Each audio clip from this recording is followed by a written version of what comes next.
నమస్కారం. అమెరికా దారిలో UK United Kingdom కూడా పోతుందా? ఏదైతే అక్రమ వలసదారులు ఇల్లీగల్ ఇమిగ్రెంట్స్ విషయంలో అమెరికాలో జరుగుతుంది మనం చూస్తున్నాం. కఠినంగా వ్యవహరిస్తున్నారు. ఇల్లీగల్ ఇమిగ్రెంట్స్ ఎవరున్నా సరే సైనిక విమానాల్లో సంఖ్యలు వేసి మరీ పంపిస్తున్నారు. చాలా ఖర్చుతో కూడింది అయినా సరే భారతదేశానికి కూడా మన 104 మందితో అమృత్సర్లో విమానం దిగింది. సరిగ్గా అదే రీతిలో కాకపోయినా యూకే కూడా అంటే మనకు బ్రిటన్ నుంచి మనకు స్మార్ట్ క్యూ ఎవరైతే ఉన్నారో వారు ప్రధానమంత్రి, దాంతోపాటు మన హోంశాఖ సెక్రటరీ కూపర్ వీళ్ళిద్దరు కూడా కఠిన నిర్ణయం తీసుకొని పంపిస్తున్నారు. ఇప్పటికే 4 విమానాలు చార్టర్ విమానాల్లో 800 మందికి పైగా తరలించారు. అందులో మన ఇండియన్స్ ఉన్నారా లేరా ఇంకా తెలియదు, కానీ మొత్తం మీద 800 మందిని తరలించారు. ఇది నిరంతర ప్రక్రియ అంటున్నారు. నిజంగానే మనం చాలా వరకు అమెరికాలో ఇప్పుడే డిపోర్టేషన్ మొదలైందా, నిన్ననే ట్రంప్ రాగానే మొదలైందా అంటే కాదు కదా. డిపోర్టేషన్ ఎప్పటి నుంచైనా ఉంది. ఇల్లీగల్ ఇమిగ్రెంట్స్ విషయంలో అది మెక్సికో వాళ్ళు కావచ్చు, కెనడా వాళ్ళు కావచ్చు, మెక్సికో నుంచి ఇతర దేశస్తులు అక్రమంగా వచ్చిన వాళ్ళు కావచ్చు, రకరకాల రహస్యదారులలో వచ్చిన వాళ్ళు కావచ్చు, చాలా కఠిన పరీక్షలకు ఎదురు చచ్చుకుంటూ శవాల మధ్యన కంపు కొడుతున్న శవాల మధ్యన అడవి దారిన వచ్చిన వాళ్ళు కూడా కావచ్చు. వాళ్ళందరూ కూడా అమెరికాలో గన్ కల్చర్కి అలవాటైన లేకపోతే ఇల్లీగల్ ఇమిగ్రెంట్స్గా వండుకుంటూ అక్కడ ఉపాధి దెబ్బతీస్తున్నారని ఎప్పుడైతే ట్రంప్ అనుకొని పంపించారో అదే రకంగా ఇవాళ బ్రిటన్ కూడా అదే ప్రవర్తిస్తున్నది. బ్రిటన్లో ఇప్పుడు ఏమైందంటే ఈ మన కొత్త ప్రధానమంత్రి వచ్చిన తర్వాత గతంలో 100 మంది పంపిస్తే ఇప్పుడు 145 మంది, 45% అధికంగా ఇల్లీగల్ ఇమిగ్రెంట్స్ పంపిస్తున్నారు. ఇల్లీగల్ ఇమిగ్రెంట్స్ ఎక్కడున్నారు అంటే సాధారణంగా కారు వాషల్లో, టేక్అవే సెంటర్లలో, మనకు డిపార్ట్మెంటల్ స్టోర్స్లలో, అట్లాగే అన్నిటికంటే ముఖ్యంగా గిగా వర్కర్స్గా పనిచేస్తున్నారు. ఇది ఆ మాట వాళ్ళు అంటలేదు. గిగా వర్కర్స్ అంటే ఒక మాట చెప్పవచ్చు. వాళ్ళు ఎవరంటే ఈ యజమాని ఎవడో తెలియదు, కస్టమర్ ఎవడో తెలియదు. కస్టమర్ తెలుస్తుంది కానీ యజమాని ఎవడో తెలియకుండా ఫోన్ మీద ఆదేశాలు వస్తే తీసుకుపోయి ఇచ్చేస్తారు. ఉదాహరణకు మన దేశంలో సరే సులభంగా అర్థం కావాలంటే స్విగ్గీ, జొమాటో, బ్లింకిట్ ఇట్లాంటివి ఉన్నాయి కదా.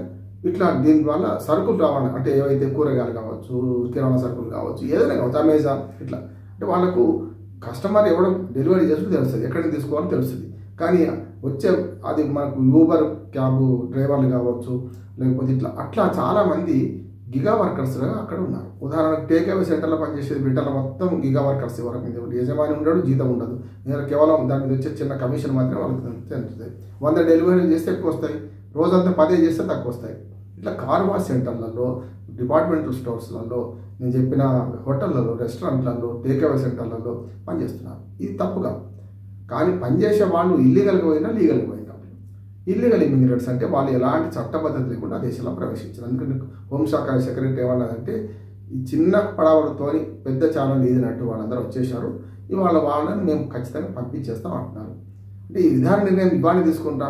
రిషి సునాక్ ఉన్నప్పుడు కూడా, గతంలో బ్రిటన్ ప్రధానమంత్రిగా రిషి సునాక్ ఉన్నప్పుడు కూడా మన భారతీయ మూలాలు నేను సంకలు గుర్తుకున్నాం కదా, వాళ్ళు ఎవరైనా సరే అక్కడ చట్టాల ప్రకారం ఇల్లీగల్ ఇమిగ్రెంట్స్ను క్షమించేది పంపించాలి.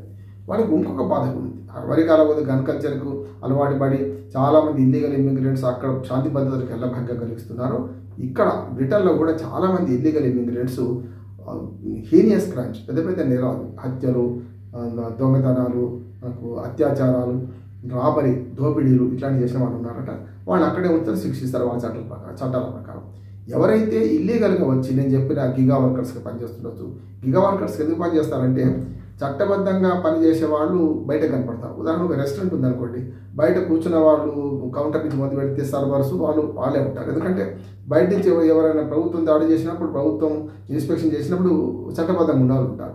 కానీ డెలివరీ బాయ్స్ ఉన్నారనుకోండి, వాళ్ళకి ఏముంటుంది, వాడు బయట తిరుగుతుంటాడు. ప్రతి వాడిని పట్టుకొని అడగలేరు కనుక, నువ్వు ఇల్లీగల్ ఇమిగ్రెంట్స్ వాళ్ళు లీగల్గా వచ్చిన వాళ్ళు అడగలేరు కనుక ఇట్లాంటి వాళ్ళందరినీ బయట ఎగ్జిక్యూటివ్ వర్క్ అంటే జనరల్గా నేను చెప్పిన అచ్చంగా చెప్పాలంటే గిగా వర్కర్స్గా వాళ్ళు ఉపయోగించుకుంటున్నారు. కారు వాష్ సెంటర్లలో కారు తీసుకొని వాష్ సెంటర్ తీసుకురావాలి, డెలివరీ మళ్ళీ చేయాలి.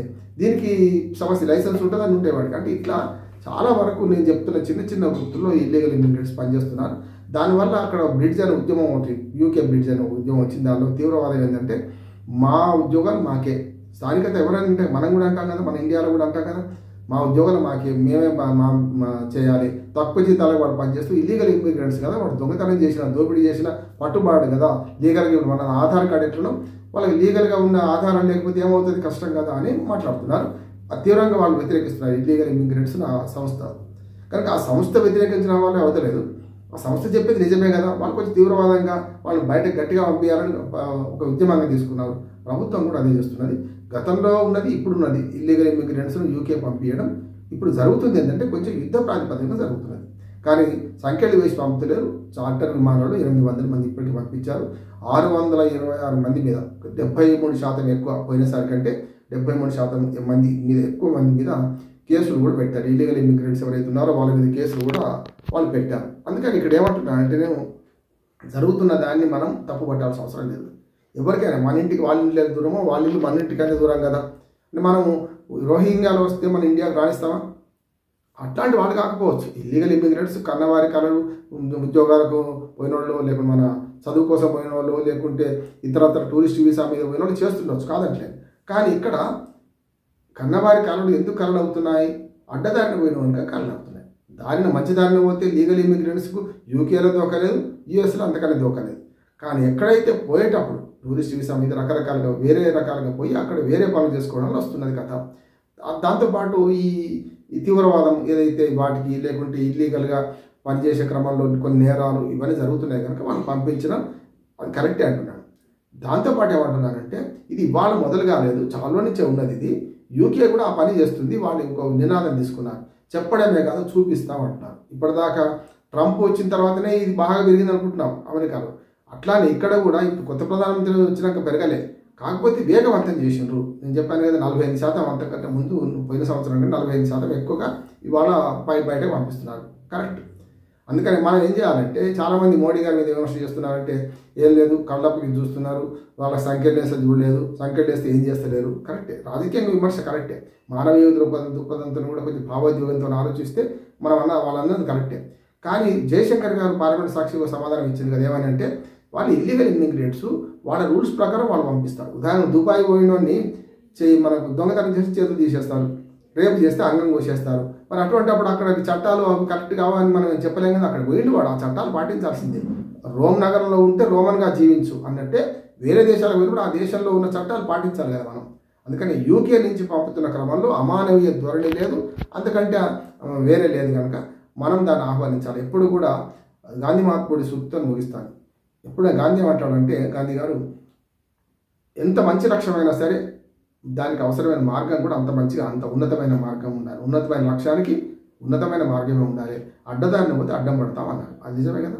అందుకని ఎప్పుడైనా సరే ఇల్లీగల్ ఇమిగ్రెంట్సే మన వాళ్ళు, లీగల్గా పోయిన వాళ్ళకి ఎక్కడ అమెరికాలో కానీ బ్రిటన్లో కానీ ఎలాంటి దోకా లేదు. అది పెద్దగా నష్టం కూడా కాదంటున్నాను. కానీ దీన్ని ఆహ్వానించాలి. దీన్ని మనం ఏం చేయలేము, మనం నిరోధించలేము. ఆ చట్టాలు పాటించాల్సిందే. నమస్తే.